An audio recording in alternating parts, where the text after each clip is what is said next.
Do Pai, do Filho e do Espírito Santo. Amém. Maria, cheia de graça, o Senhor é convosco, bendita sois vós entre as mulheres, bendito é o fruto do vosso ventre, Jesus.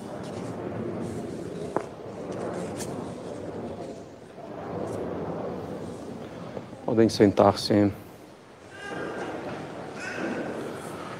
Em nosso novo arcebispo, Dom Paulo César, tomou posse ontem, dia da festa de Nossa Senhora de Guadalupe. Rezemos por ele, pelo seu pastoreio na Arquidiocese de Brasília, lembrando que somos também nós desse rebanho. Ontem tivemos o encerramento do primeiro ano letivo da Escola São Francisco de Sales. Chegamos bem ao final do ano, graças a Deus. No ano que vem, como já disse, teremos aproximadamente o dobro de alunos, algo em torno de 60. Peço então que continuem rezando. Nós começaremos hoje um tríduo à Nossa Senhora Auxiliadora e a São Francisco de Sales pela escola. Então, nessa oração que fazemos também mensalmente nessa intenção. Lembramos ainda que é preciso usar a máscara na capela e usá-la cobrindo boca e nariz o tempo inteiro.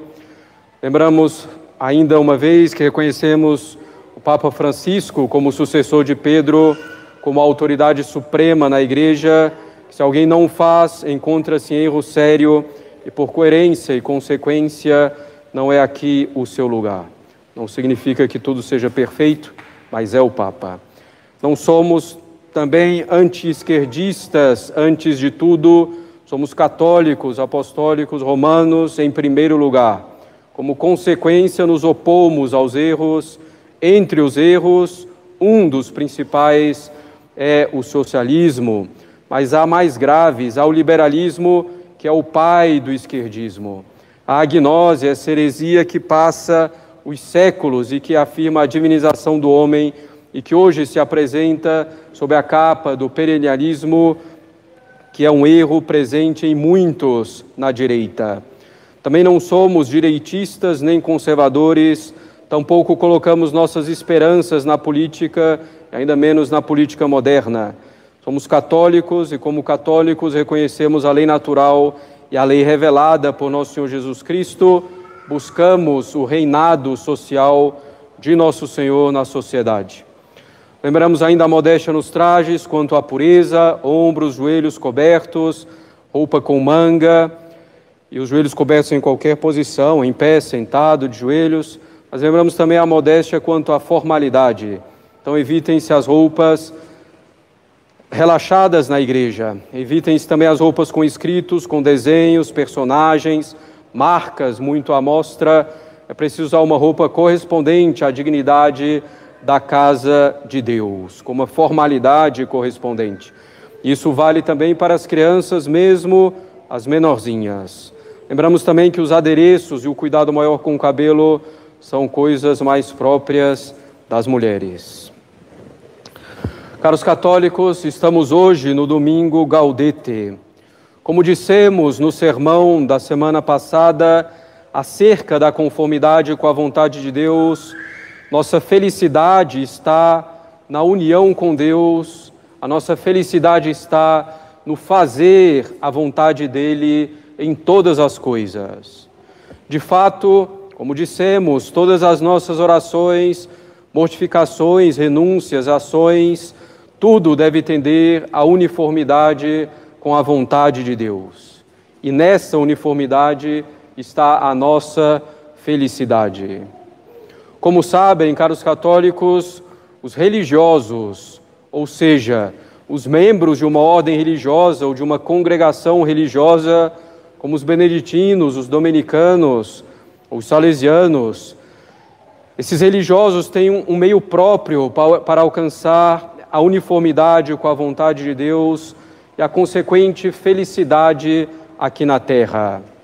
Os religiosos praticam os conselhos evangélicos de pobreza, de castidade e de obediência, e eles se engajam a praticar esses conselhos evangélicos com votos, obrigando-se assim a cumpri-los sob pena de pecado. São os votos de pobreza, de castidade e de obediência, comuns aos religiosos. É evidente que nem todos devemos fazer votos de pobreza, de castidade, de obediência, como fazem os religiosos na busca da perfeição, na busca da conformidade com a vontade de Deus. Porém, todos nós, se quisermos nos assemelhar ao menino Deus no estábulo de Belém, se quisermos buscar a santidade, devemos viver o espírito dos conselhos evangélicos. Não devemos sair por aí fazendo promessas ou votos privados com relação a esses conselhos, não se trata disso, mas devemos viver realmente o espírito dos conselhos evangélicos de pobreza, de castidade e de obediência. Em primeiro lugar, caros católicos, devemos viver o espírito de pobreza. Bem-aventurados os pobres de espírito, nos diz nosso Senhor. Não se trata aqui de buscar a pobreza material ou de a pessoa se desfazer de todos os bens que possui, embora isso possa ser louvável em uma circunstância ou outra. Trata-se aqui de estar desapegado dos bens desse mundo. Efetivamente, há pessoas pobres materialmente, mas que não são pobres de espírito, pois vivem em função simplesmente de conseguir bens materiais. Murmuram, reclamam por não possuírem os bens que gostariam de ter. Têm inveja, ciúmes e assim por diante. Podemos pensar no exemplo também muito claro dessa riqueza de espírito, embora haja uma pobreza material, por exemplo, no movimento dos sem terra, isto é, se admitimos que realmente são pobres materialmente. Buscam então os bens de modo desordenado, de modo injusto. Há então aqueles que são pobres materialmente, mas que não são pobres de espírito, pois vivem em função simplesmente de buscar esses bens materiais, murmurando, reclamando por não possuírem esses bens. Por outro lado, há pessoas que têm farto patrimônio, mas exercem a pobreza de espírito, pois usa desses bens como se não os possuísse. Essas pessoas usam desses bens com grande generosidade para ajudar as boas obras e vivem uma vida de simplicidade, sem ostentação, sem luxo, mas vivem simplesmente conforme a própria condição. Claro, não é fácil ter os bens materiais e manter, perseverar no espírito de pobreza, mas também não é tão simples ser pobre materialmente e conformar-se com essa situação, procurando melhorar a própria condição de vida, sem murmuração, sem revolta, com resignação e de modo sempre honesto. Enfim, ter o espírito de pobreza ou viver o espírito do concílio de pobreza não é tão fácil, mas é necessário.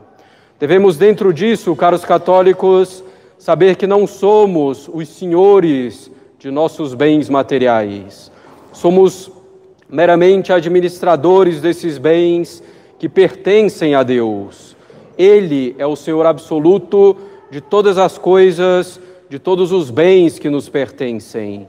Esse é um pensamento que devemos ter sempre conosco para evitar o apego aos bens desse mundo, para evitar o espírito de riqueza. Somos administradores dos bens de Deus. Se Ele nos confiou mais bens, mais contas deveremos prestar desses bens. Devemos então viver uma vida simples, de acordo com nossa posição na sociedade, de acordo com nossa condição e nosso estado de vida. Mas todos, absolutamente todos nós, devemos viver o espírito do conselho de pobreza se queremos ser perfeitos. Se em algum momento nosso Senhor nos tirar os bens que temos, devemos manter a serenidade e agradecer à divina providência que dispõe sábia e amorosamente de todas as coisas.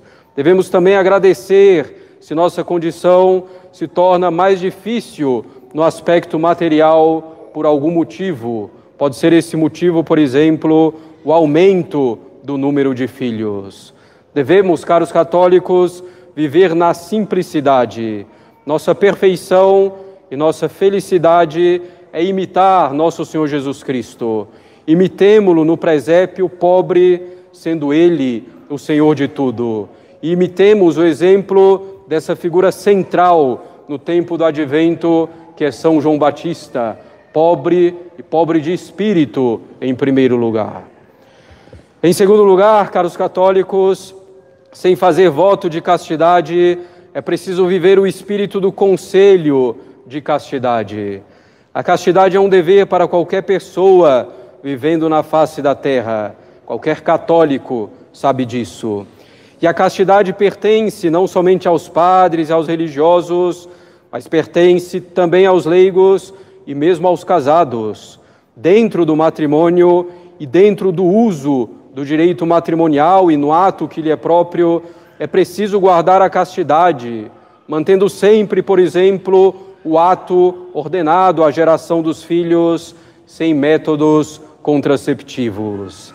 A castidade no matrimônio se manifesta também pela fidelidade ao cônjuge, uma fidelidade que vai muito além de evitar atos de infidelidade, mas uma fidelidade que penetra fundo na alma, afastando qualquer resquício de pensamentos, de desejos, de olhares contrários ao bem da fidelidade, contrários a esse bem do matrimônio. Todos, caros católicos, se queremos ser santos, devemos não só evitar os pecados contra a castidade, pura e simplesmente, mas devemos viver o espírito do conselho de castidade. Isso significa que devemos ter grande zelo em manter a nossa alma pura contra qualquer risco de pecado nesse sentido. Viver o espírito de conselho de castidade não é simplesmente evitar esses pecados baixos, muito baixos, que nos fazem semelhantes aos animais brutos, que nos fazem perder o céu e merecer o inferno por uma satisfação tão estúpida e tão passageira. Viver o espírito do conselho de castidade não é simplesmente fugir das ocasiões de pecado mais claras, como são muitas músicas, filmes, séries, vídeos de internet, certas companhias e certos ambientes. Viver o espírito do conselho de castidade não é simplesmente guardar os olhos e os ouvidos das coisas impuras que nos rodeiam nesse mundo. Não é simplesmente também evitar a ociosidade. Sim, a ociosidade é uma das grandes causas dos pecados impuros, ainda mais quando esta ociosidade está ligada ao uso da internet sem um objetivo determinado.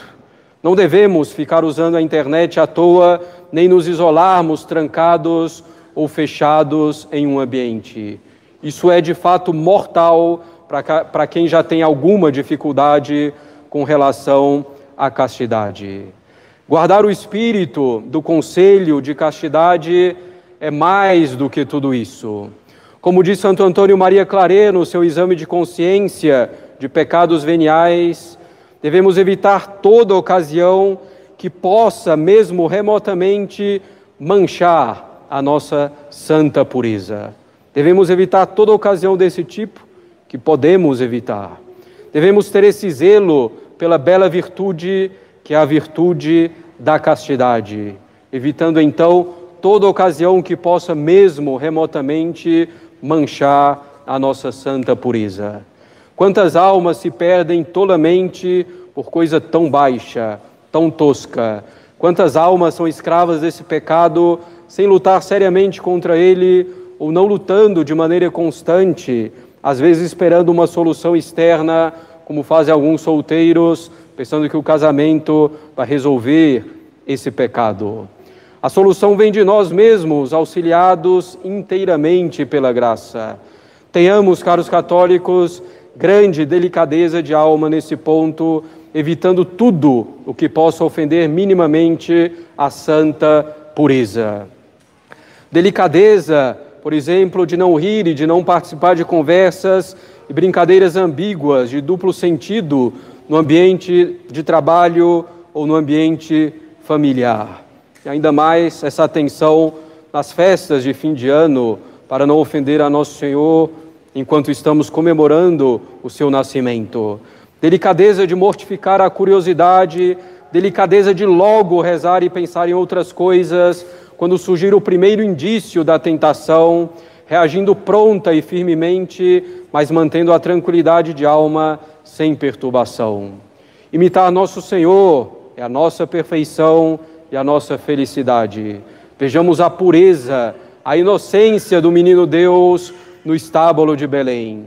É essa inocência que devemos ter, essa pureza que devemos viver, e imitando também, mais uma vez, o modelo que nos é dado pela liturgia no Advento, São João Batista, mártir, inclusive, da pureza no casamento.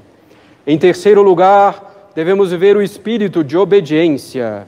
A obediência é holocausto agradabilíssimo a Deus.